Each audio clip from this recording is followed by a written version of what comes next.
This next guy does shows all around Brooklyn. He's been on this show before. Happy to have him here. Very funny guy. Please give a big round of applause and all of your support to Jason Saenz, everybody. Jason. Greg Johnson, everybody. Gregory. Hello, everybody. Hi. This is exciting. Summertime. I love it. Getting sexy out there. This is fun. Brooklyn. I'm enjoying it. Heard some very exciting news, by the way. For guys, they finally came out with For His Pleasure condoms. Finally, guys. Yeah, you open up the package, there's nothing inside. All right, let's have some fun. Brooklyn! Let's all get HPV tonight. Let's do it. I got a new haircut. I don't like it. My friends say I look like a lesbian. And they're right, that's why they're my friends. It's kind of my fault, though. I did tell the barber to give me a haircut women would like. So, there you go. There you go. All right, well, I live in Brooklyn, and when I'm on the road, sometimes I forget that not everyone's from New York City and watches as much TV as I do. Because last week I told a complete stranger that, oh yeah, I live in Greenpoint, Brooklyn. Sometimes they shoot girls there. And she was like, oh my God, that's horrible. And I was like, yeah, it hasn't been so good the past couple years. But they did shoot Kimmy Schmidt. She's like, you gotta get out of there. Get out of that town! She turned into Kevin Meaney all of a sudden. Get out of there, you! All right, not the right crowd for that impression. Cool. And not the best impression of Kevin Meaney. Either way. I'm half white, half Latino, if you guys give a shit. Nobody does. But I'm never both at the same time. Does that make any sense? Like, I'm either white or Latino depending on the situation. Right? Like earlier today, I was walking around Williamsburg. I was very white, all right? Very white, enjoying the white lifestyle. I bought a cupcake through an ATM. I was feeling good. All right? But if after the show tonight you guys want to smoke weed with me, then I'll be very Latino, all right? We'll smoke a little weed. But if the cops show up, then I'm very white again. You understand? I will turn you in. I have no problem with that. Me and weed go way back, guys. In fact, my first ever experience with marijuana was smelling it around the house when I was a kid. Yeah, I was too young to know what it was. All I knew is that my dad would go into the bathroom for 20 minutes and then come out smelling like Cool Dad. And Cool Dad, man, he was great. It was Legos for breakfast with Cool Dad. That's all I knew. It was a fun time. He was way more fun than regular Dad. Like, regular Dad would sleep in on Christmas morning, but Cool Dad would wake me up excited because he legitimately forgot what he wrapped the night before. Right? Also, regular Dad wouldn't let me see R-rated movies as a kid, but then Cool Dad snuck me and my friends in to see Terminator 2 because he said that shit is definitely gonna happen. And he was right. I got a teenage little brother and he's a piece of shit. I mean, just teenagers are assholes. And I don't want one in my life, but he's in my family, so there you go. And every time I go home to visit, he's always like, hey, Jason, hey, you're a stand-up comedian, but when are you gonna get on TV, huh? Huh? When are you gonna be famous, huh? And I'm like, I don't know, man. You're a teenager. When are you gonna see a girl naked, huh? Huh? Yeah, and then he shows me his text messages. He's doing way better than I am, guys. He's killing it. That's all he's looking at.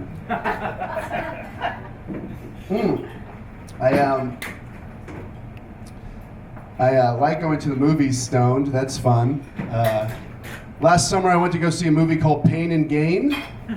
Anybody see that piece of shit? It was really bad. And it stars The Rock.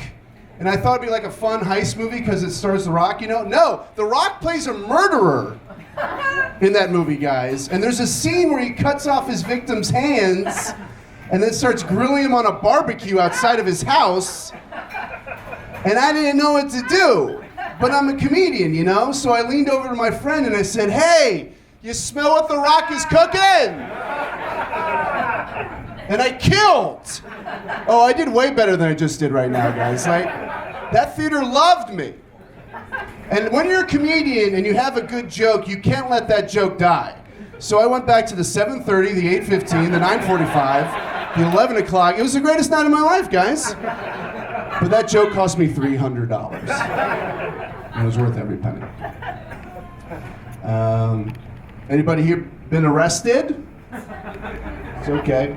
We'll just zoom in on your face and send it to your mom.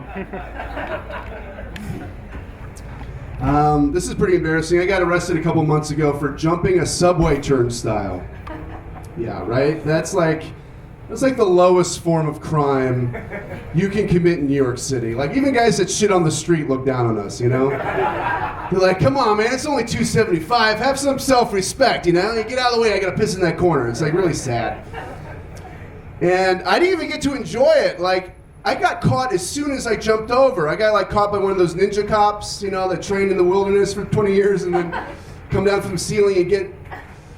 So I jumped the turnstile, he reached out, he tapped me on the shoulder, and he's like, come on, man, what are you doing? Come with me, you're under arrest.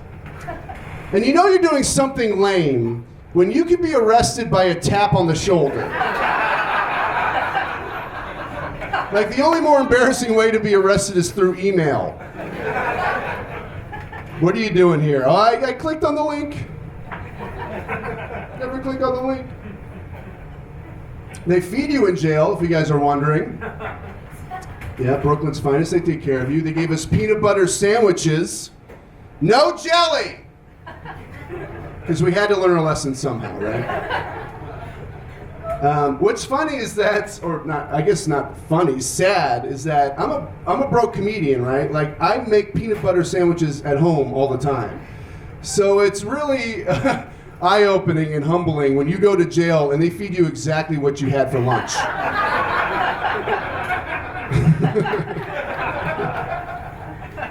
You're like, wow, this is wheat bread? Who's your chef? I gotta talk to. What's your recipe? I gotta come back here. But if you ever get in jail, you gotta buddy up. You gotta find a friend. That's the first thing you gotta do. I met a guy named Frank. He looked out for me. I was about to eat that peanut butter sandwich, and he stopped me. He said, no, don't eat it. Use it as a pillow. And he was right. Like, a peanut butter sandwich made a great pillow later that night, you know? He taught me a lot of things that night. He taught me how to use my sandwich as a pillow, he taught me how to use my jacket as a blanket, and he taught me how to use my hand as a vagina. Very sweet man.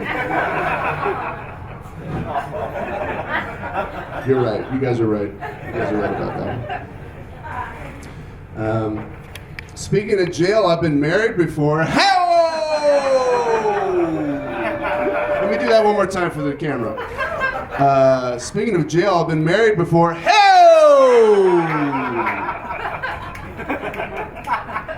Can you cut there? This is at the end of the show, right? That's just that on loop. Yeah, I like being divorced. It's cool. I don't mind it. I got my own Netflix password now. I'm doing okay. Don't worry about me. But I hate going to a new dentist office as a divorced guy. That's the only place. Hear me out, right? Because every time you go to a new dentist, they always ask you to fill out the paperwork. And they always ask you what your marital status is, right? But it's never just single or married. They also throw divorced down there at the bottom. But why does the dentist need to know that my marriage failed? Is it helping him in the back? Is he going, hey, Jason, I was looking at your x-rays. Looks like you got some holes in your teeth. But I really wanted to talk about that hole in your heart. What's going on, pal? 4 out of 5 dentists think you're a sad guy. You know what? I'm going to fix this. You can take 2 prizes from the treasure chest on your way out, all right? Cheers. I don't know what my dentist is drinking in that jug, but... All right, guys, I'll wrap it up here. I wasn't married in the Catholic Church, but I was raised Catholic. But I'm not practicing anymore because I tore my ACL. And that's a fun joke for me. And but I do love the new Pope. Pope Francis. You guys know about this guy, the first Latino Pope? Yeah. I'm pretty excited. Any fans here? Yeah. Okay, a few. I think he's great. I love Latino Pope. He's awesome. He says what he wants. He does what he wants. I don't even think he's Catholic, guys. I really don't. I just feel like they went to Argentina and felt like a cool Latino guy. And they're like, hey, you want to wear some awesome hats? He's like, I'm in. Let's do it. Let's wear hats. This is true. This first month as a pope, you can look this up. He said, this is so cool. He said, if you're a good person and you do good things in your life, but you're also an atheist, you can go to heaven too. We did it! Holy shit! I knew if we waited long enough, they start letting everybody up there, you know? Like heaven's turning into that college that just lowers their SAT scores every year because no one wants to go anymore. Pedophilia scandal, that'll do it for things, you know? That'll lower admissions. Just ask Penn State. That's the exact response I wanted. It got really bad. It got really bad for the Catholic Church. Remember when the last Pope quit? That's how bad it got that the Pope quit. That must take a lot of balls to quit a job God gave you, right?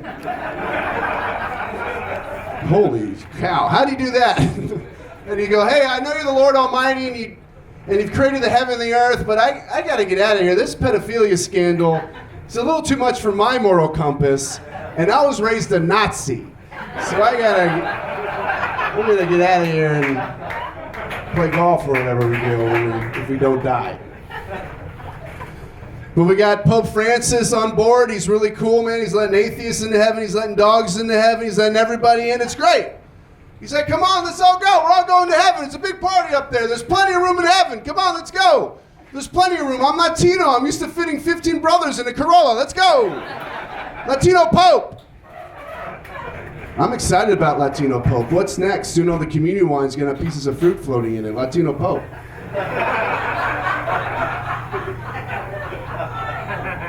I'm excited about the hard and soft shell communion wafers. Who's with me? You are? When he breaks bread, candy falls out of it. Latino Pope! All right, I gotta get out of here. I gotta get out of here. Uno mas? All right, uno mas. I know some of you guys are thinking, Jason, I know this is a tough subject. This is just another example of a Latino Pope taking a white Pope's job, and I get that. I get that. But he's a good Catholic. He's a good man. He says the rosary every day, but that's easy for him. It's tattooed on his chest. Latino Pope! All right, thanks a lot, guys. Bye. Greg Johnson. Greg Johnson. Give it up for Greg Johnson. More for Greg Johnson.